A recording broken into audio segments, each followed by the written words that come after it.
ভাই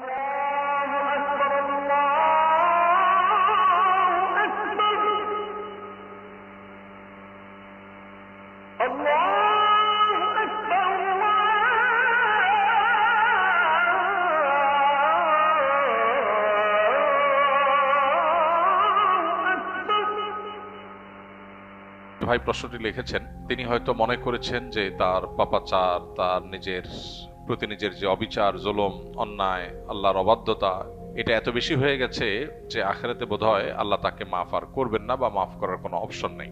এ ধরনের চিন্তা আমাদের অনেক ভাইদের মধ্যে, অনেক বোনদের মধ্যে আসে, বিশেষ করে তরুণদের।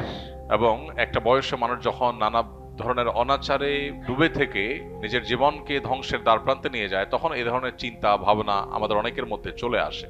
তো এই ধরনের চিন্তা ভাবনা যাদের মধ্যে আসে তাদের আল্লাহ সুবহানাহু ওয়া তাআলা বলেছেন, লা তাকনাতু মির রাহমাতিল্লাহ ইন্নাল্লাহা ইয়াগফিরু যুনুবা জামিআ, তোমরা আল্লাহর রহমত থেকে নিরাশ হইও না, আশা ছেড়ে দিও না, কারণ আল্লাহ তাআলা সকল গুনাহ মাফ করবেন। এই আয়াতে আল্লাহ তাআলা বলেছেন তোমরা সকল গুনাহ আল্লাহর কাছ থেকে মাফ পাবে, সকল গুনাহ তিনি মাফ করবেন। এমন কোনো গুনাহ নাই যেটা ক্ষমার অযোগ্য। যিনি প্রশ্নটি লিখেছেন তিনি লিখেছেন তওবার একটা লিমিট আছে। এটা ভুল ধারণা, তওবার কোনো লিমিট নেই। তওবা এমন একটা সিস্টেম যেটা আনলিমিটেড।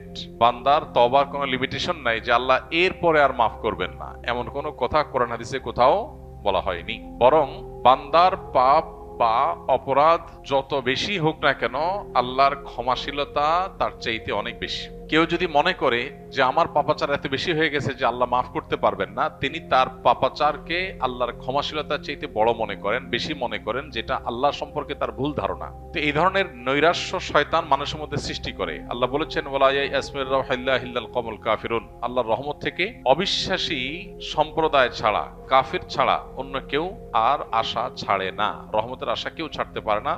যদি কেউ অবিশ্বাসী হয় সেই কেবল আশা ছাড়তে পারে। তো এই যে আপনি আশা ছাড়ছেন বা আশাহত হচ্ছেন যে আল্লাহ আপনার কোনো গুনাহ মাফ করতে পারেন না, এত গুনাহ আপনার হয়ে গেছে, এর মানে আল্লাহ সম্পর্কে আপনার ভুল ধারণা জন্মেছে। আল্লাহ সম্পর্কে এই ধরনের ধারণা থাকা এটা ভুল এবং কুফরি। এজন্য এই ধরনের ধারণা পোষণ করা অনুচিত। আপনি আল্লাহর কাছে পরিপূর্ণ তওবা করে ফিরে আসেন, আল্লাহ তাআলা সমস্ত গুনাহ মাফ করার ওয়াদা করেছেন। আল্লাহর ওয়াদা আপনাকে বিশ্বাস করতে হবে। আপনি যেটি লিখেছেন যে জীবন থেকে অব্যাহতি নেওয়ার কোনো উপায় আছে কিনা, যে আল্লাহর কাছে আমি বলবো আল্লাহ আমি জান্নাতও চাই না, জাহান্নামও চাই না, আমাকে হিসাবের বাইর করে দেন, খাতাতে নাম কেটে দেন, পুরস্কারও চাই না, তিরস্কারও চাই না, এরকম কোনো সিস্টেম নাই। আমাদেরকে অবশ্যই পুরস্কার অথবা তিরস্কার যে কোনো একটা গ্রহণ করতে হবে আমাদের কর্মপদ্ধতি অনুযায়ী। আল্লাহ বলেছেন মান আমিলা সালিহান ফালিনাফসি ওয়া মান আসআ ফাআলাইহা ওয়া মা রাব্বুকা বিযাল্লামিল লিল আবিদ। যে ব্যক্তি ভালো কাজ করে, ভালো কিছু করে, সেটা তার জন্য করে, আবার সে কেউ যদি খারাপ কিছু করে সেটাও তার নিজের জন্য করে বা তার উপর সেটা বর্তায়। আল্লাহ কারোর প্রতি জুলুম করেন না।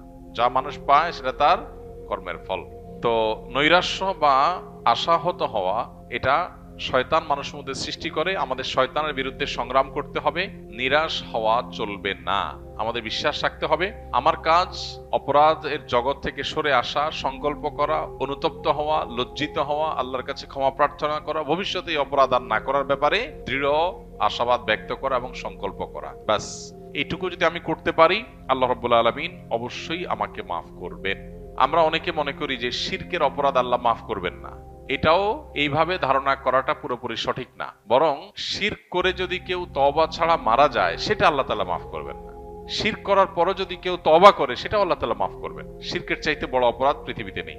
সেই শিরকের অপরাধ করার পরও, এবং শিরক একবার দুইবার না, বছরকে বছর, জীবনে হাজার হাজার লাখ লাখ অগণিত বার শিরক করেছে কেউ, কিন্তু তওবা যদি একবার করে সবগুলো মাফ হয়ে যাবে।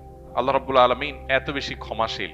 শয়তানের কাজ হলো আমাদেরকে জাহান্নামে নেওয়া। শয়তানের সবচাইতে সংক্ষেপে জাহান্নামে নেওয়ার সিলেবাস হলো মানুষকে নিরাশ করে দেওয়া। মানুষ যখন আশা ছেড়ে দিবে যে ঠিক আছে আল্লাহ যখন মাফই করবে না, তাহলে আর আমার আর তওবা করে লাভ কি, ঠিক আছে আমি যা ইচ্ছা তা করি, তখন সে তওবার রাস্তা থেকে সরে যায়। এজন্য শয়তান আমাদেরকে নিরাশ করে। আর শয়তানের বিরুদ্ধে এই সংগ্রামে জয়ী হওয়ার চেষ্টা আমাদের করতে হবে। আল্লাহ আমাদেরকে তৌফিক দান করুন। আমরা জানি পানিতে ডুবে মারা গেলে শহীদি মর্যাদা পায়। সম্প্রতি এক কৃষক 500 টাকা বাজি ধরে 100 ডুব দিতে গিয়ে মারা যান। এ ধরনের মৃত্যু কি শহীদি মৃত্যু হিসেবে গণ্য হবে? মোটেই না ভাই, শহীদি মৃত্যু এত সহজ না।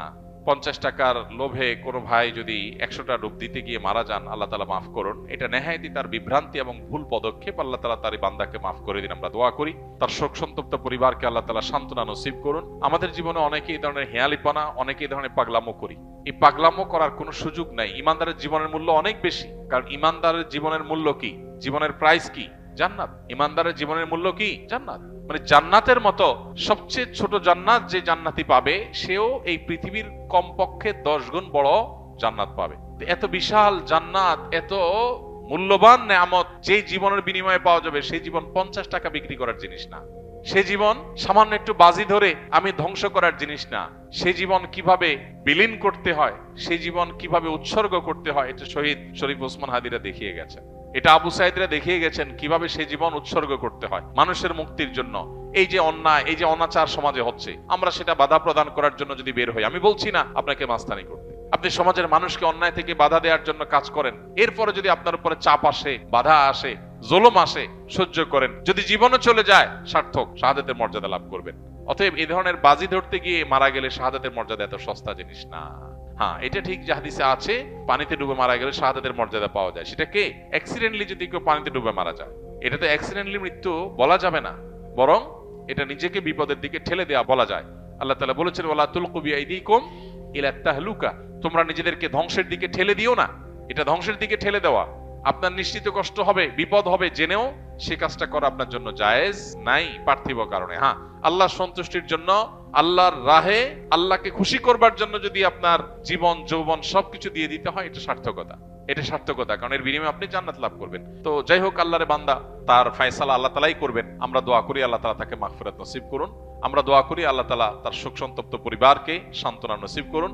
তবে এই ধরনের কাজ কারো করা উচিত না, এবং যারা বাজি ধরেছে তার সাথে, তাদের ব্যাপারে পুলিশি তদন্ত হওয়া উচিত। যে একজন মানুষকে 50 টাকার বাজি ধরে 50 টাকার লোভ দেখিয়ে বা যেভাবেই হোক এভাবে 100 ডুব দেওয়ার জন্য এরকম রিস্কি কাজের মধ্যে ঠেলে দেওয়া, এটা আদৌ তার এটার পেছনে কোনো দুর্বিসন্ধি আছে কিনা, বা এই ধরনের হেয়ালিপনা সেই বা কেন করলো, এটা জবাবদিহিতার আওতা আনা উচিত। মানুষের জীবন এত সস্তা না। অতএব আমরা কোন অবস্থাতে এই ধরনের হেয়ালিপনায় যাব না। পৃথিবীতে এমন অনেক দেশ আছে যেখানে ধর্ম পালন নিষিদ্ধ, সেখানে ইন্টারনেটও নেই। উদাহরণত উত্তর কোরিয়া। এখন প্রশ্ন হলো, সেখানে যাদের কাছে ইসলামের দাওয়াতই পৌঁছেনি, তাদের অবস্থান কোথায় হবে পরকালে? কোন ব্যক্তি, কোন সমাজের মানুষের কাছে যদি ইসলামের কোনো দাওয়াত না যায়, তাহলে কিয়ামতের ময়দানে তাদের কোনো হিসাব নাই, শুধু একটা হিসাব হবে। সেটা হলো তারা কোনো সৃষ্টিকর্তায় বিশ্বাস করছে কিনা, আল্লাহর একত্ববাদ বিশ্বাস করছে কিনা, এটুকু হিসাব নেওয়া হবে। বলে এইটুকু কেন হিসাব নেওয়া হবে? কারণ এইটুকু বোঝার জন্য কোনো দাওয়াতের প্রয়োজন নেই। মানুষের বিবেক যথেষ্ট। মানুষের বিবেক তার সৃষ্টিকর্তার খোঁজ করার জন্য যথেষ্ট। তার বিবেকই তাকে তাড়না দিবে যে আমাকে কি সৃষ্টি করলেন। এই পৃথিবী কি এমনি এমনি চলছে? এমনি এমনিতে একটা গাছের পাতাও নড়ে না। বাতাস আসে তাই পাতা নড়ে। বাতাস ছাড়া কি পাতা নড়ে? কেউ না নাড়ালে কি পাতা নড়ে? একটা পাতা যদি এমনি এমনি না নড়ে, তো পৃথিবীর এই মহাসৃষ্টির সবকিছু চলছে কোনো ক্রিয়েটর ছাড়া। ক্রিয়েশন হচ্ছে ক্রিয়েটর ছাড়া, এটা তো অযৌক্তিক। অতএব এই ক্রিয়েশনটাই ক্রিয়েটরের অস্তিত্ব, মহান সৃষ্টিকর্তার অস্তিত্বের জানান দেয়। এই কথা বোঝার জন্য, আল্লাহর অস্তিত্ব এবং একত্ববাদে বিশ্বাসী হওয়ার জন্য কোন নবী রাসূলের দাওয়াতের প্রয়োজন নাই। মানুষের কমন সেন্স যথেষ্ট। এতটুকু বিশ্বাস যদি ধারণ করে, বাস তারা আখিরাতে নাজাত পেয়ে যাবে, তাদের আর কিছু লাগবে না।